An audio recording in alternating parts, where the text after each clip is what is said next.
Some secrets are not meant to deceive people but rather to protect yourself from their hidden motives. I learned that truth the hard way during a single dinner that exposed the true colors of the family I'd almost married into. For months Vance knew me only as a dedicated military woman, which was technically accurate but far from the entire picture. I wanted a connection that was entirely genuine. When Vance and I first started dating, he asked about my profession, and I simply told him that I served in the Navy. He smiled and assumed that I held some minor administrative position, which was a misconception that I chose not to correct. It was peaceful to be seen as a regular person rather than a figure of immense authority. I needed to see who he was when he believed he held the upper hand. Our relationship progressed smoothly until the afternoon Vance announced that his parents wanted to meet me over an expensive dinner. There was a subtle weight in his voice that signaled this meeting was less of a casual greeting and more of a strict evaluation. I agreed to go because I wanted to observe how his family operated behind closed doors. We drove toward their massive estate in silence. The neighborhood was lined with pristine mansions that practically screamed old money and calculated perfectionism. Vance parked the vehicle and turned to me with a nervous glance stating that his parents could be exceptionally particular about the people he brought home. I simply nodded and assured him that I could handle the situation without any issues. The air inside the house felt cold and clinical. His mother Lydia greeted us with a polite smile that never quite reached her eyes, as she scanned my attire from head to toe. His father Preston followed closely behind, displaying an expression of cold neutrality that belonged in a corporate boardroom. They welcomed me into their heavily curated living space where every single piece of furniture seemed placed for maximum display. The atmosphere was incredibly tense. We moved to the dining room where an elaborate feast was already waiting for us.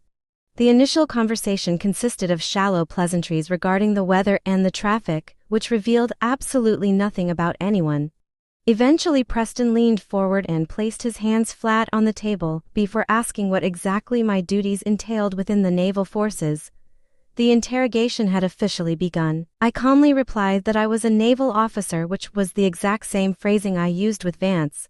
Preston shook his head slightly and remarked that the military contained many different types of officers, including basic support roles. His tone carried a subtle hint of condescension that sought to diminish my accomplishments before I could even explain them. I merely watched him closely. Lydia joined the conversation by mentioning that administrative military work must provide great stability for a young woman. They were not asking questions out of genuine curiosity, but rather attempting to place me into a neat little box of social hierarchy. Vance remained entirely silent during this exchange, seemingly oblivious to the quiet disrespect his parents were projecting across the table. Preston began a lengthy lecture about the true nature of leadership, claiming that real responsibility was something rarely encountered early in life. He looked directly at me while stating that most common people never truly reach that elevated level of command.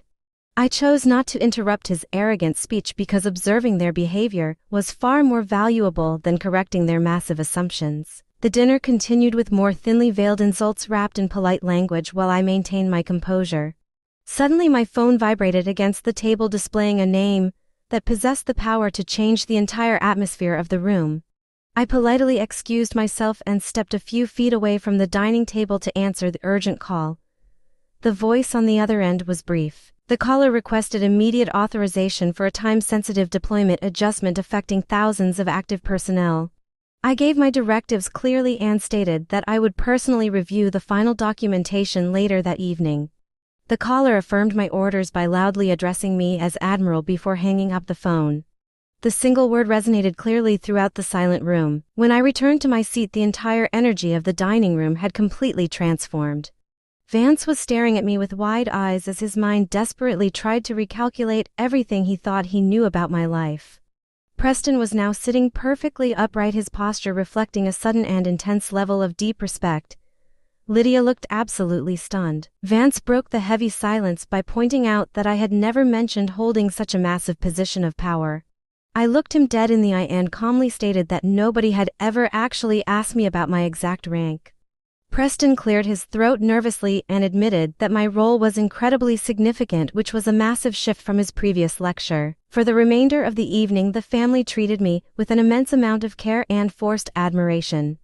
Every question they asked was carefully phrased, and they hung on every single word that came out of my mouth. The sudden transition from condescension to absolute reverence was deeply pathetic to witness. They had completely revealed their shallow nature. When we finally left the house, the cool night air felt incredibly refreshing after hours of suffocating under their false politeness. Vance walked beside me in complete silence for a few long moments before admitting that he truly did not know who I was. I told him that I kept the secret because I needed to see how they treated a normal person. Vance stammered out an excuse, claiming that his parents did not mean any harm by their earlier judgmental comments. I looked at his defensive expression and realized that he still failed to comprehend the core issue of the situation. It did not matter what they intended because their natural instinct was to look down on anyone they deemed beneath them. That unforgettable dinner taught me that some people will only respect you when they know your title rather than your character. I knew right then that my future could never belong with Vance or his superficial family. True respect should be given freely to everyone regardless of rank or status, and I refused to settle for anything less.